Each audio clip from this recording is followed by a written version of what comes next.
మా గురువులు మాకి ఆజ్ఞ ఇచ్చారు. ఆ ఆజ్ఞను అమలు చేయడమే మా యొక్క ధర్మం. కాబట్టి దక్షిణ భారతదేశంలో 7,001 యజ్ఞం పరిపూర్ణం చేశాం ఇవాళకి.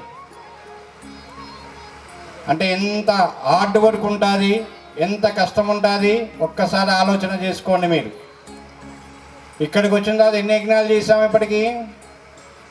సంవత్సరానికి 7 నుంచి 8 యజ్ఞాలు చేసాం. ఇప్పుడు 3 సంవత్సరాలు కంప్లీట్ అయిపోయింది.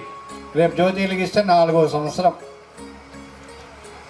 మీ వినుకొండ పట్టణానికి 3 సంవత్సరాల క్రితం జనం ఎట్లా ఉంది? భూగర్భ జలాలు. ఇప్పుడు భూగర్భ జలాలు ఎలా ఉన్నాయి? ఎలా ఉన్నాయి? సఫిషియెంట్గా ఉన్నాయా లేవా? భూగర్భ జలాలు పెరిగినాయా లేదా? ఇవాళ 40 నుంచి 60, 70 అడుగుల్లోకే వాళ్ళ భూగర్భ జలాలు మేము వినుకొండ పట్టణంలో తిరుగుతూ ఉంది సంచాలనం. అంటే పెరిగిందా లేదా? యజ్ఞం ద్వారా, అన్నదానం ద్వారా ఈ రెండు ఎక్కడైతే మనం చేస్తారో భూమండలం మీద మనకి లక్ష్మీదేవి కానీ, నారాయణుడు కానీ, బ్రహ్మ సరస్వతి కానీ వీళ్ళంతా కూడా మనకు అభయం ఇచ్చారు భూమండలం మీద.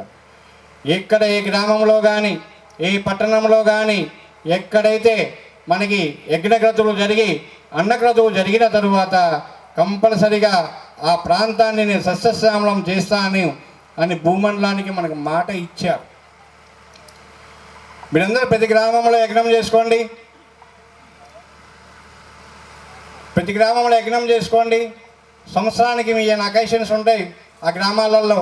ఆ గ్రామాల్లోనే ఈ యజ్ఞం కూడా యాడ్ చేసుకొని ప్రకృతిని పరవశింపజేసుకోండి. నీళ్ళ కోసం మనం ఎదురు చూడాలా? వరుణదేవుడి కోసం మనం ఎదురు చూడాలా? వరుణదేవుడు ప్రశాంతంగా ఉంటాడు మన కోసం. ఎప్పుడు ఏది కావాలంటే ఇస్తారు భగవంతులంతా కూడా.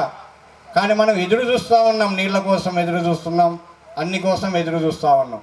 అయ్యో ఈసారి ఎండలు బాగా ఉన్నాయి, ఏం చేయాలి? ఎండలుంటే ఏం చేయాలి? ప్రకృతిని సంరక్షించుకోవాలి.